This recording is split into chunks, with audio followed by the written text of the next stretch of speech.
حدیث شریف میں آتا ہے، بخاری شریف کی روایت ہے، ایک شخص فوت ہونے سے پہلے اس نے اپنے بیٹوں کو جمع کیا اور جمع کر کے کہنے لگا کہ دیکھو میں نے زندگی میں کوئی گناہ نہیں چھوڑا، ہر گناہ میں نے کیا ہے، جو موقع مجھے میسر آیا میں نے گناہ نہیں چھوڑا۔ اب مجھے نظر آ رہا ہے کہ میں بچ نہیں سکتا، مجھے موت آنے والی ہے، ڈر رہا ہوں کہ اللہ کے پاس جاؤں گا اور وہاں جا کر کیا منہ دکھاؤں گا، لہذا آپ ایسے کریں جب میں مر جاؤں تو میری لاش کو آگ لگا دینا، اور اس کے بعد پھر وہ جو راکھ بن جائے گی لاش تو وہ کچھ ہواؤں میں اڑا دینا، کچھ سمندروں میں بہا دینا اور کچھ صحراؤں میں بکھیر دینا، تاکہ میرا حساب و کتاب نہ ہو۔ یہ بخاری شریف کی روایت ہے۔ اب آپ ذرا تصور کریں کہ وہ اللہ سے تو ڈر رہا ہے، مگر بظاہر اس کا سوچ کتنی غلط ہے۔ وہ سمجھتا ہے کہ اگر اس انداز سے میں بکھر جاؤں گا تو پھر میں دوبارہ زندہ نہیں کیا جاؤں گا، لہذا اللہ کے سامنے کھڑا ہونے سے بچ جاؤں گا۔ وہ مر گیا، اس کے بچوں نے اس کے ساتھ وہی سلوک کیا، مگر جب وہ اللہ کے پاس گیا تو وہ اللہ تعالیٰ نے اس کے وہ ذرات کو حکم دیا اور ذرات جمع ہو گئے اور اسے انسان بنا کے اپنے سامنے کھڑا کر لیا۔ اب وہ ذات کہ جو عدم سے وجود میں لے آتی ہے، اب تو پھر بھی کچھ نہ کچھ ذرات ہیں، اثرات ہیں، ڈی این اے کیا ہے؟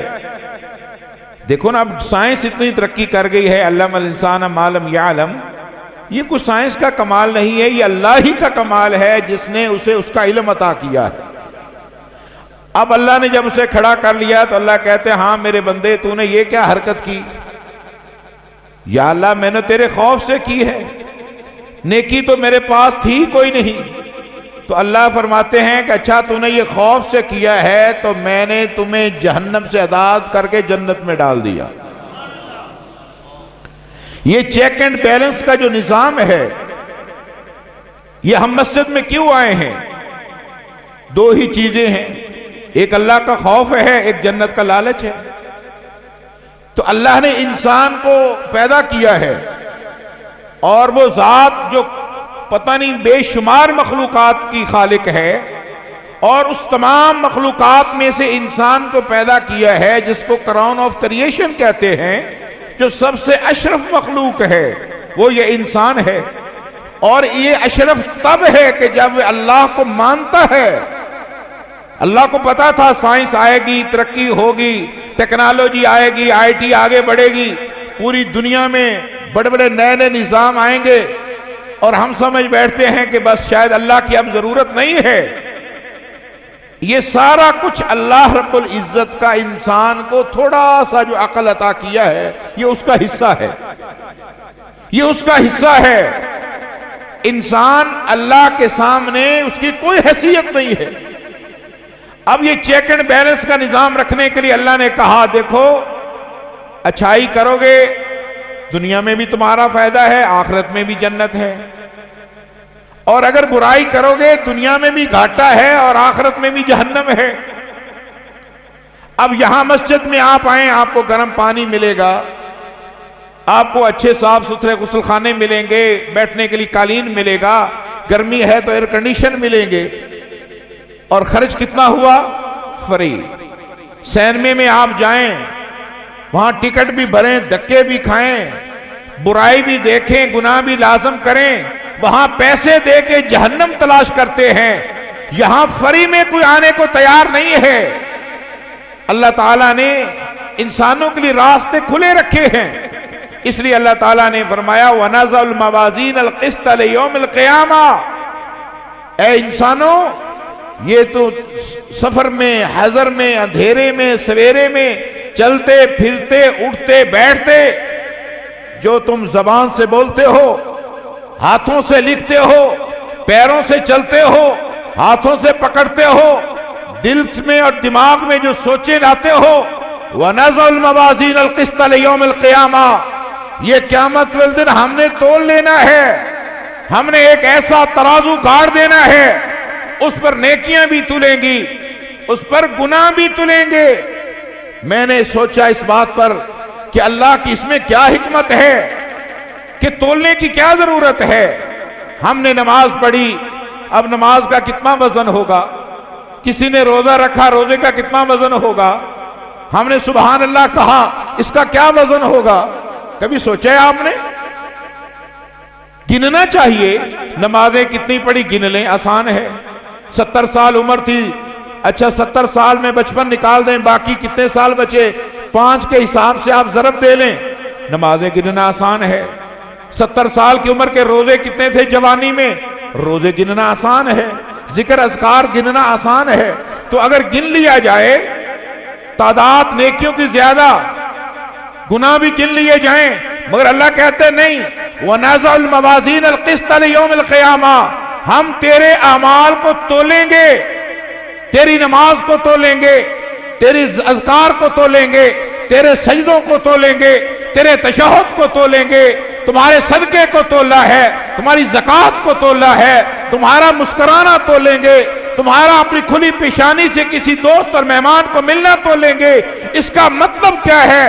مطلب یہ ہے اگر ہم گننے پر آئے تو ہو سکتا ہے ایک بندے کی نمازیں ہوں، ساری زندگی نمازیں پڑھی ہوں، مگر وہ نمازیں اللہ کے لیے نہ پڑھی ہوں، کسی اور کے لیے پڑھی ہوں، کسی کے دکھلاوے کے لیے پڑھی ہوں، کسی ریا کے لیے پڑھی ہوں، کسی تکبر کے لیے پڑھی ہوں. لہذا اللہ تعالیٰ کہتا ہے کہ نہیں، ہم اس کو اس لیے تولیں گے اگر تیری نماز اللہ کے لیے ہے، سنت کے مطابق ہے، خلوص کے لیے ہے، تیری نیت درست ہے تو تیری نماز کا وزن بنے گا.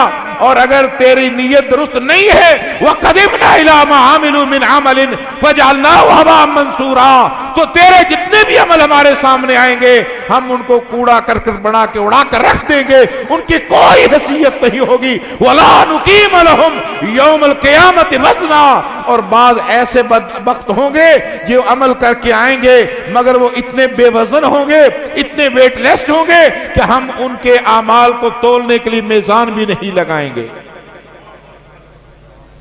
ان کے لیے میزان بھی نہیں لگے گا.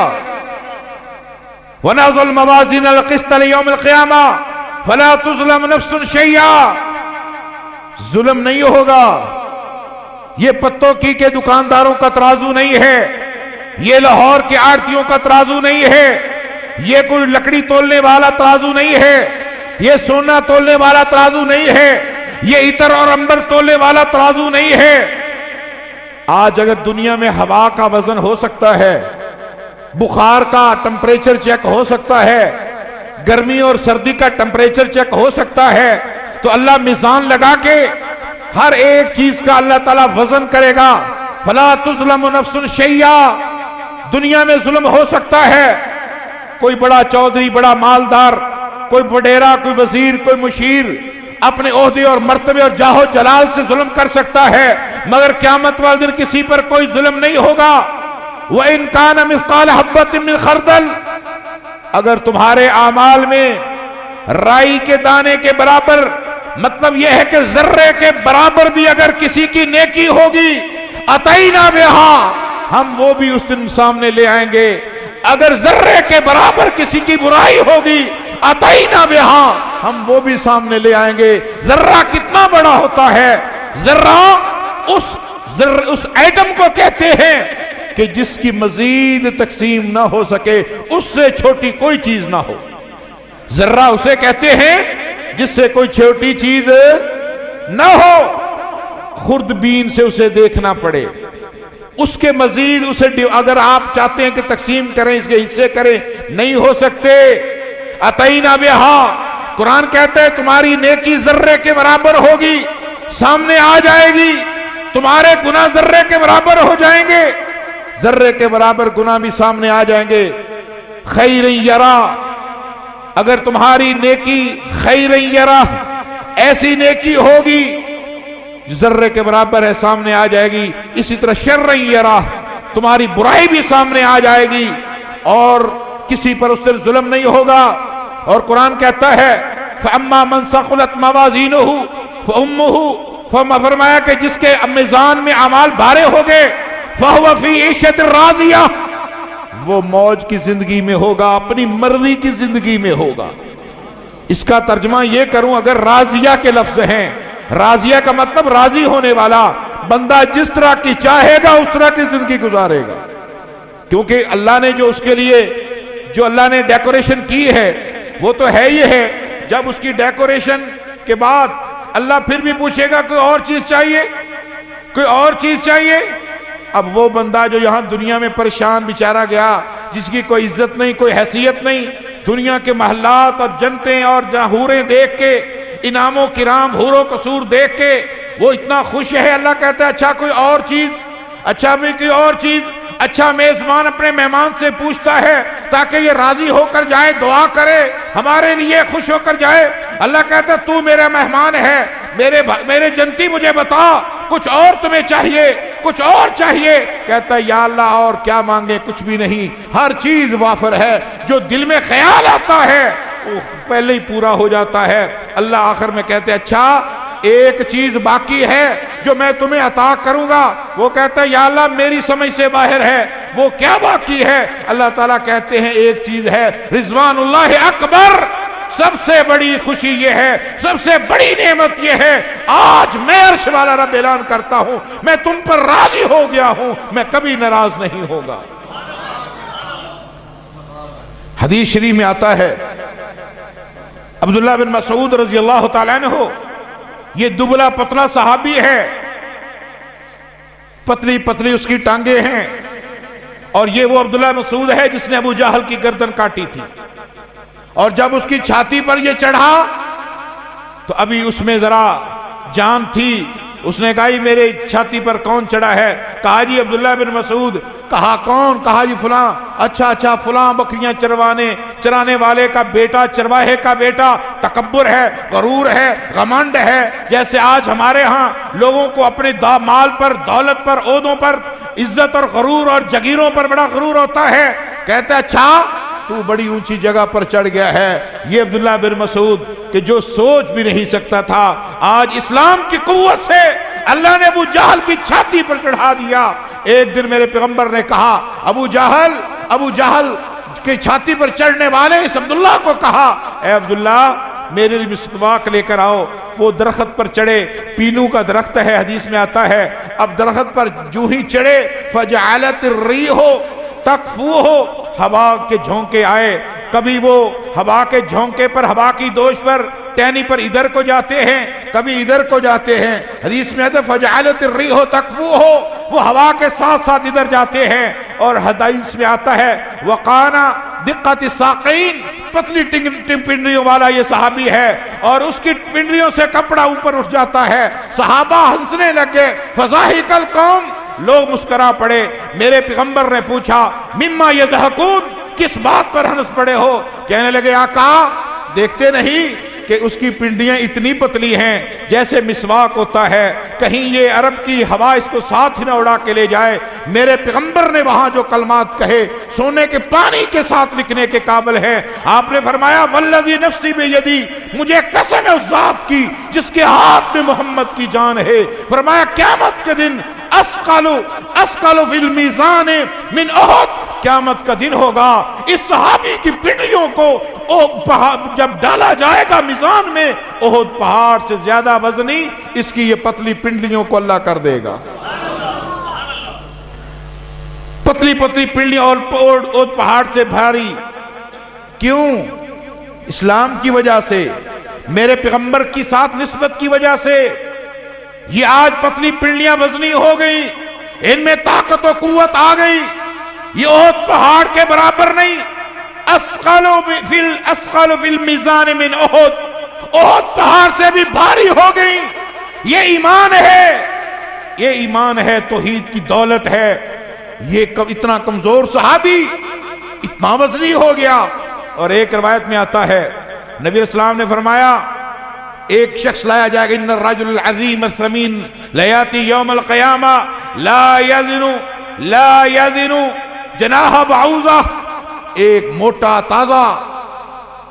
تازہ آدمی، جسمانی لحاظ سے بھی موٹا تازہ، اور دنیا میں عہدے اور مرتبے کے لحاظ سے بھی بڑی تگڑی سامی، بڑا ہٹو بچو کہنے والے گارڈز اس کے ساتھ، بڑا نام ہے، جدھر جاتے ہیں لوگ پوچھتے ہیں کون جا رہے کون آ رہے، دنیا میں بڑا نام۔ فزیک میں بھی بڑا موٹا چوڑا. حدیث میں آتا ہے کہ جب وہ لایا جائے گا لا یدنو جناح بعوضہ، جب اس کا وزن کیا جائے گا تو وہ مچھر کے پر کے برابر بھی وزن نہیں ہوگا.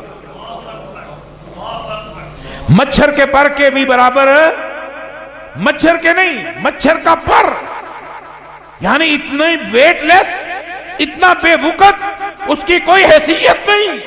اس لیے کہ حیثیت تو بڑھنی تھی ایمان کے ساتھ، اور ایمان سے یہ خالی آیا ہے.